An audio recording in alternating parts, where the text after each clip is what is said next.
কখনো মনে হচ্ছে পিৎজা খাই, আবার কখনো মনে হচ্ছে অমলেট খাই। তাই দুটোকে একসাথে মিলিয়ে বানিয়ে ফেললাম। একটা ডিম নিয়ে নিচ্ছি বাটির মধ্যে।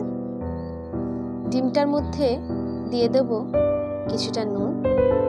আমি তো পেঁয়াজ কুচি লঙ্কা কুচি করেই রেখেছি, আপনারা দেখতে পাচ্ছেন। সেগুলোকে দিয়ে দেব। চাইলে একটু গোলমরিচ গুঁড়ো আপনারা দিতে পারেন। তারপর একটা ফ্রাইং প্যান নেবেন, তার মধ্যে দিয়ে দিলাম একটু বেশি করে তেল। আমি এখানে 2 চামচ তেল দিয়েছি। তারপর ডিমটা ফেটিয়ে দেওয়ার পর তাওয়াটাকে ঘুরিয়ে একটু সাইজটা বড় করে নিলাম ডিমের। দিয়ে দিলাম একটা চিজের স্লাইস। এরপর এই চিজ স্লাইসটার উপর দিচ্ছি পেরি পেরি, পিৎজাতে দেওয়া হয় না, সেই মশলাটা দিচ্ছি।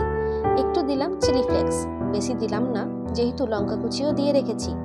এরপর যেহেতু চৌকো তাই চারদিক থেকে একটু বন্ধ করে দেব, চিজটার সাথে যেন একদম জমাট বেঁধে যায়। শুধু কিছুটা দেখাবে, আমি জুম করেও দেখাচ্ছি। দেখুন এত দারুণ হয়েছিল খেতে, আর করাটাও কতটা সহজ। দেখুন চিজটা যে গলছে সেটাও কিন্তু পুরোটা বোঝা যাচ্ছে। গরম গরম এই চিজ অমলেটটা খেতে কিন্তু অসাধারণ। আমার এই ছোট্ট চ্যানেলে যারা নতুন, অনুরোধ থাকবে চ্যানেলটা সাবস্ক্রাইব করে পাশে থাকা বেল আইকনটা ক্লিক করে অল নোটিফিকেশনটাকে অন করে দেবেন। এই পুরো অমলেটটা কিন্তু লো ফ্লেমে করতে হবে। চলুন এরপর পরিবেশন করার পালা। উপর থেকে ছড়িয়ে দিলাম কিছুটা চাট মশলা, আর দিচ্ছি কিছুটা বিট নুন।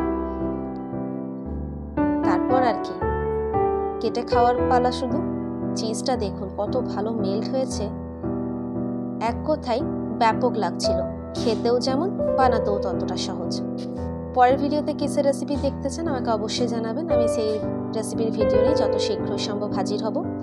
ভিডিওটা ভালো লেগে থাকলে একটা লাইক করবেন, কমেন্ট করবেন, শেয়ার করবেন। দেখা হচ্ছে পরের ভিডিওতে নতুন রেসিপির সাথে। সুস্থ থাকবেন, ভালো থাকবেন, সাবধানে থাকবেন। ধন্যবাদ।